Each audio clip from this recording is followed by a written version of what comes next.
I'm Ben Meyer. And I'm Rob Wright. And this week we want to talk a little bit about the PC Gaming Alliance. It was announced last February at the Game Developers Conference in San Francisco.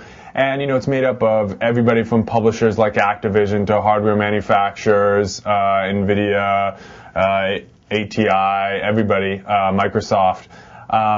And their goal is to really try to bring together everybody as an industry and improve PC gaming.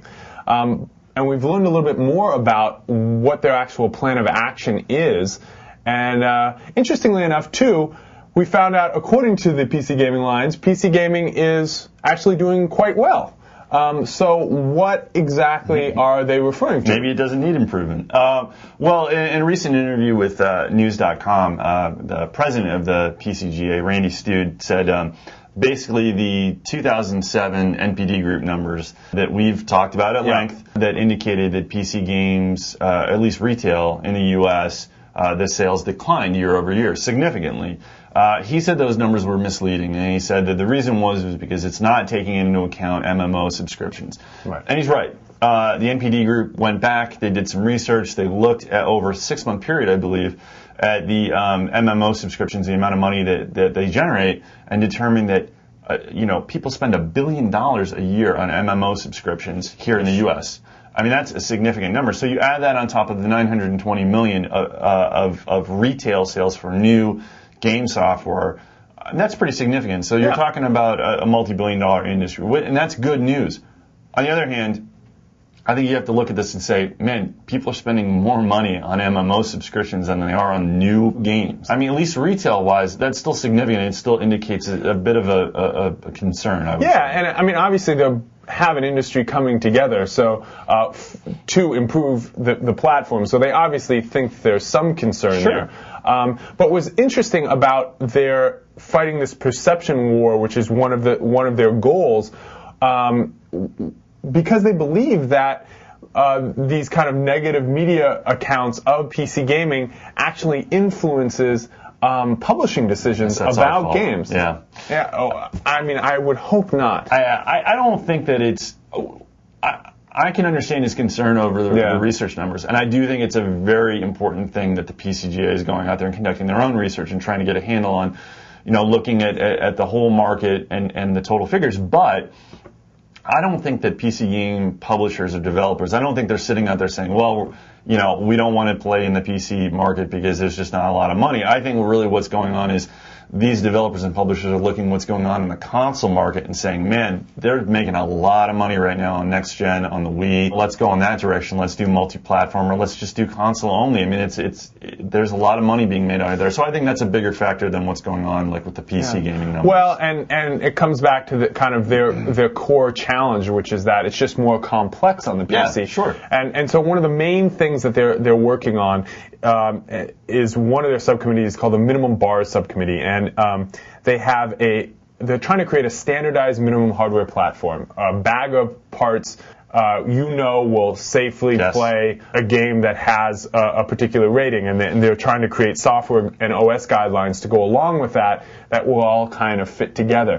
Now, given all the different interests and given just the nature of the PC platform itself, is this a really good thing? I do think it's a good thing that they're attempting to create some type of minimum bar, mini bar, if you will, to kind of instill that consumer confidence for gamers so that they know when they go out and buy this stuff and they invest hundreds of dollars, thousands of dollars in this equipment, that it's going to run these games. I do think that is needed because it's something that's, I think, really been lacking over the last couple of years.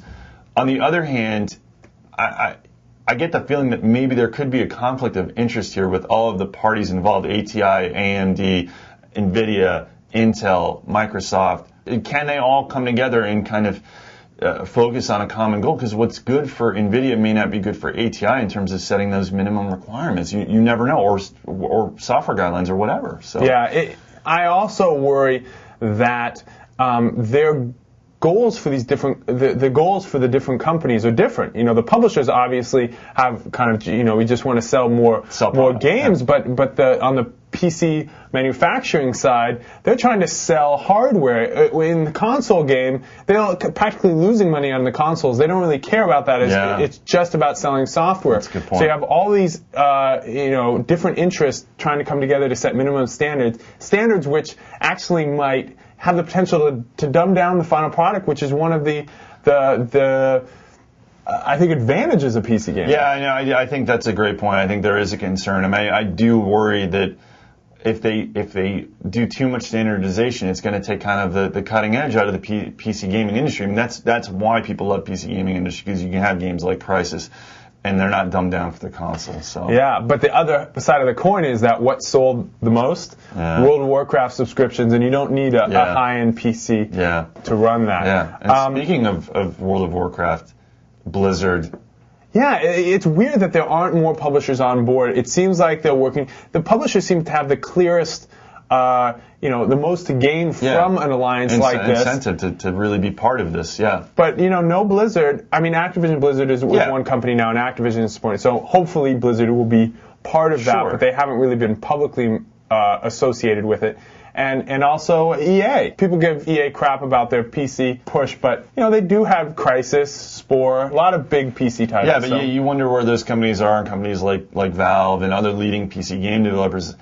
I think that they've got Activision, they've got Epic, they've got Capcom, but I think they really need to get out there and embrace and bring in some top shelf PC game developers and leading publishers out there to help lead the charge and give them the kind of credibility that they need. If they don't have that, I'm not sure how far they can go.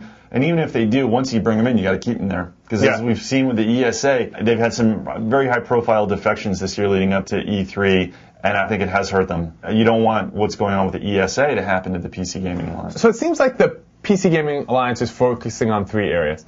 The perception war that we talked about at the beginning with the numbers, creating kind of a minimum standards across the board, both on the software and hardware side of things we addressed. And lastly, piracy, which obviously has come up a lot lately and is a problem one way or the other. Yes. Do you think these are the right things to be focusing on? Are they missing anything? I do. I think they're going about this the right way with some very clear ideas about what they want to do, and I think the perception with conducting their own research, I think that's a good idea. I think that the minimum hardware requirements is very important. On the subject of piracy, though, I know they're doing some preliminary research into that to kind of come up with their own numbers, and because there aren't many numbers out there about it. But one thing I would like to see them do in the very near future is focus on restrictive DRM, because I really believe that is hurting the PC game business very badly right now. You look at games like Mass Effect on the PC, Spore coming out, Secure ROM. I mean, we've talked about it at length, and I mean, you're never going to hear a good word uttered about Secure ROM.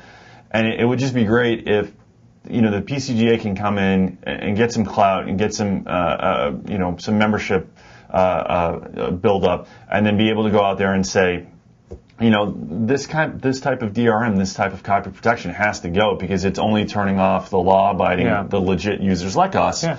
And Stu did mention that. He did say that the restrictive DRM was a problem, that they were looking into it. Obviously, piracy is a problem, so that's why they were researching it, and they were trying to figure out best practices going forward. Yes. Maybe that's one of the reasons EA isn't involved. You never know. Who knows? The other thing I think they really need to do, though, is focus a little more on marketing games and PC games to the broader consumer base, because other than like MMOs and then casual games, you don't see it pushed anymore because they have so little retail space.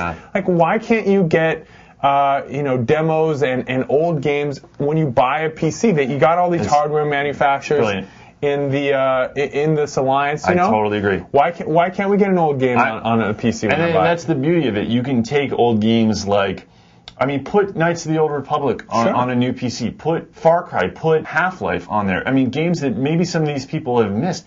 Put them on there, pre-installed. They're not going to take up much room. They're older games, and they're going to run fine. They're going to run fine, and they're still amazing games. Put them on there and promote the industry. Yeah, get people used to using the keyboard. I think it's a brilliant idea. And mouse, because a lot of people, younger people especially, have missed that whole what was great and is good about PC gaming. That's a great idea. I think we should be in the PCGA. If we had the money and we had the money to join. That's all the time we have for this week. I'm Ben Meyer. And I'm Rob Wright. And we'll see you next time.